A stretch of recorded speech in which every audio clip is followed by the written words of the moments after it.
आकाशवाणीत सुरुवातीला बातमी आहे एका वेगळ्या पद्धतीच्या शेती प्रयोगाची। सोनचाफ्यामुळे एका तरुणाला सोन्याचे दिवस पाहायला मिळाले।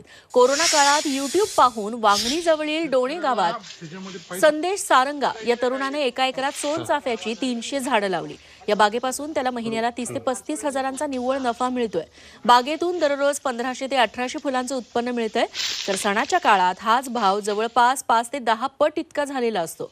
त्यामुळे शेतकऱ्यांनी शासकीय योजनांचा लाभ घेत शेतात नवनवीन प्रयोग केल्यास त्यांना शाश्वत उत्पन्न मिळू शकतं असा विश्वास कृषी अधिकाऱ्यांनी व्यक्त केलाय।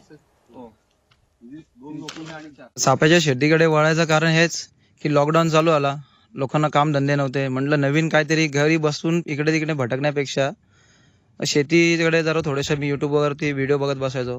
टोटल 300 झाड आहेत आणि 1 एकरच्या आसपास जागा असेल आणि आर्थिक गणित पाहायला गेलं तर सहज एक कुटुंब व्यवस्थित घर चालू शकतो या उत्पन्नातून। आणि सरासरी 30,000 रुपये सर्व खर्च वगळून महिन्याला मिळतात। युवा शेतकरी आहे त्यांना मी हेच सांगेल की सोनचाफ्यासाठी आपलं कल्याणचं मार्केट आहे, मुंबईचं मार्केट हे जवळ आहे, तर यामध्ये शेतकऱ्यांनी जास्तीत जास्त लागवड करावा ही कृषी विभागामार्फत शेतकऱ्यांना आवाहन करण्यात येत आहे। नाशिक जिल्ह्यात मोठ्या प्रमाणात शेतकऱ्यांनी उन्हाळी मक्याची लागवड केली। मात्र वातावरणातील बदलामुळे पिकावर मावा आणि अळीचा प्रादुर्भाव झाल्यानं हे पीक खराब व्हायला सुरुवात झाली आहे।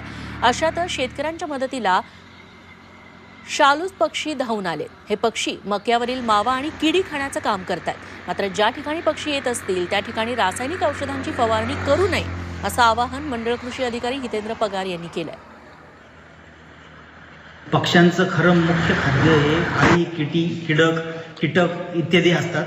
अगदी पूर्वी आपण नांगरट केली तरी पाठीमागं बगळे आपण बघितलेले आहेत किंवा धान्य वाळत घातलं त्यात अळी असली तर पहिल्यांदा अळी निवडून पक्षी खात असतात। तसंच एखाद्या पिकावर जर किडी रोग आला, किडी किंवा अळी आली तर पक्षी आपोआप खातात। हे आपण या व्हिडिओमधून बघतोय, या शेतावर बघतोय। तर निसर्ग ते आपोआप कंट्रोल करत असतं। फक्त त्याचे इटिवल लेवलच्या वरती जर नुकसान किडी करत असतील तरच शेतकऱ्यांनी पिकाला केमिकल फवारलं पाहिजे, जेणेकरून त्या अळ्या खाऊन पक्षी मरणार नाही। बुलडाण्यात शेतकरी मका लागवडीकडे वळलेत। कमी खर्च आणि भरघोस उत्पन्न मिळत असल्यानं शेतकरी मका पिकाला पसंती देतात। शिवाय कोणत्याही हंगामात मका चांगला येतो, त्यामुळे शेतकऱ्यांना मका पिकातून चांगलं उत्पन्न मिळतंय। याबाबत शेतकऱ्यांची सविस्तर बातचीत केली आमचे प्रतिनिधी मयूर निकम यांनी। सध्या मी मक्याच्या शेतात ट्रॅक्टरवर बसलोय, म्हणजे इथं मकाचे कणस ना गोळा करणं सुरू आहे।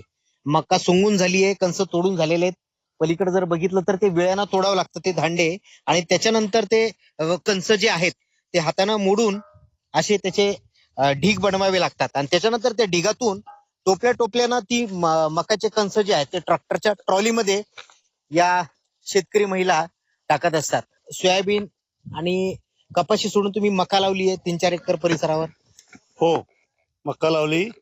मक्का लावायचं कारण एकच असं आहे की मक्का हा वाण कोण्या सीजन मध्ये येतो, आणि सोयाबीन आणि कपाशी याच्यापेक्षा लय मोठ्या प्रमाणात परवडतो तो। पाणी मक्याला स्प्रिंकलर द्यायचे पहिले 3 पाणी, 3 ते 4 पाणी, आणि नंतर खालून द्यायचे 2-3 पाणी।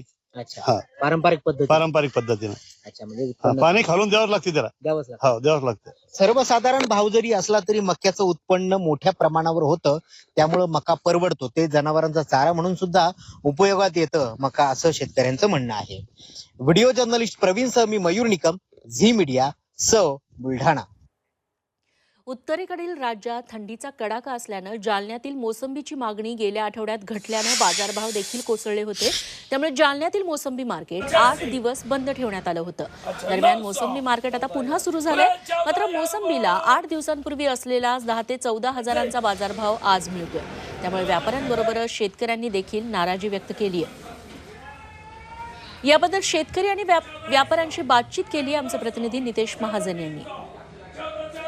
उत्तरेकडील राज्यामध्ये थंडीची लाट असल्यामुळे जालन्याचं मोसंबी मार्केट हे 8 दिवसांसाठी बंद करण्यात आलं होतं। मात्र आता हे मार्केट पुन्हा आता सुरू झालेलं आहे। आपण या ठिकाणी बघू शकतो मोसंबी जी आहे ती अत्यंत चांगल्या दर्जाची बाजार समितीमध्ये विक्रीसाठी येत आहे, आणि व्यापारी आहे।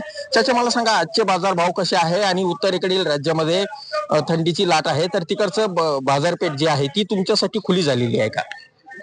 बाजार नक्कीच खुले आहे, परंतु थंडीमुळे बाजार पडलेला आहे आणि मोसंबी वातावरणामुळे कमी भाव टिकत आहे. सरासरी भाव 4 ते 5 हजार आहे आणि उच्चामध्ये 13 ते 14-15 हजार रुपये पर्यंत मोसंबी विका लागली आहे. बर, मला सांगा अगोदरच्या भावामध्ये जी आहे ती आता सुधारणा झाली का काही? नाही, आणखीन सुधारणा झाली म्हणून असं म्हणता येणार नाही, पण थंडी कमी झाल्यावर नक्की सुधारणा होईल असं वाटतं. बर, आपल्यासोबत शेतकरी सुद्धा आहेत. दादा मला सांगा, सध्याचे जे बाजार भाव आहे ते शेतकऱ्यांना परवडणारे आहे का? कारण उत्तरेकडील राज्यामध्ये थंडी असल्यामुळे तिकडून सुद्धा मागणी कमी आहे. नाही, एकदम न परवडणारे भाव. खर्च जर बघितला तर मोसंबीला कमी ते कमी 20,000च्या पुढचेच भाव अपेक्षित आहे. काऊन की खर्च खूप वाढलेला आहे आणि मोसंबीमध्ये पहिल्यासारखं नाही. आता शेतीसाठी त्याला फवारण्या कराव्या लागत्या, पाण्याचं नियोजन करावं लागतं. त्यामुळे कमीत कमी मोसंबी 20 रुपयाच्या तरी पुढं विकली तरच शेतकऱ्याला 2 पैसे वाचतात. नितेश महाजन, झी मीडिया, जालना. केंद्र सरकारनं सोयाबीनची खरेदी करण्यासाठी नाफेड मार्फत वाशिम जिल्ह्यात 25 खरेदी केंद्र सुरू केली. मात्र गेल्या 10 ते 12 दिवसांपासून बारदाना उपलब्ध नसल्यामुळे ही खरेदी प्रक्रिया बंद पडली आहे. त्यामुळे शेतकऱ्यांचा हजारो क्विंटल शेतमाल केंद्राबाहेरच पडू नये. शेतमालासाठी शेतकऱ्यांना थंडीच्या दिवसात मुक्कामी राहण्याची वेळ आली आहे. तर दुसरीकडे खरेदीसाठी 12 जानेवारी ही अंतिम तारीख असल्यानं नोंदणी केलेले हजारो शेतकरी हमीभावापासून वंचित राहण्याची शक्यता निर्माण झाली आहे. सरकारनं तात्काळ बारदाना उपलब्ध करून द्यावा अशी मागणी या शेतकऱ्यांनी केली आहे.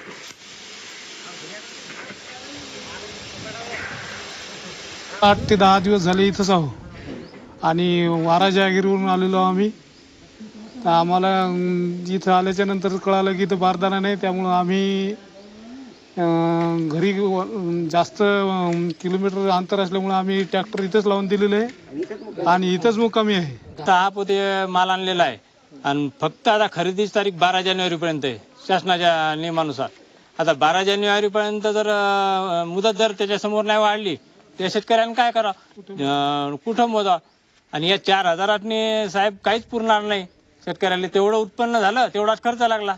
शासनानं तरी लवकरात लवकर बारदाना उपलब्ध करून द्यावा आणि शेतकऱ्याला माल मोजून घेण्यात. बारामतीमधील साखर कारखान्यांनी पहिला हप्ता जाहीर केलाय. सोमेश्वर आणि छत्रपती सहकारी कारखान्याकडून गळीत हंगामासाठी 2,800 रुपयांचा पहिला हप्ता जाहीर करण्यात आलाय. त्यामुळे अखेर आता ऊसाची कोंडी फुटली आहे.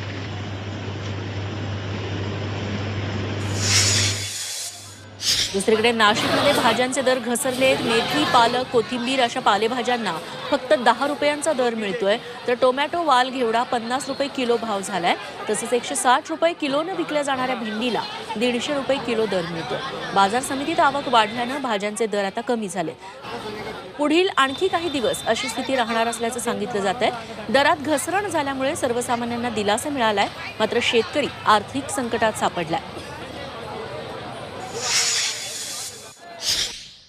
वाशिम जिल्ह्यात मंगरुळपीर आणि अनसिंग या केवळ 2च केंद्रांवरती CCI कडून कापूस खरेदी केली जाते.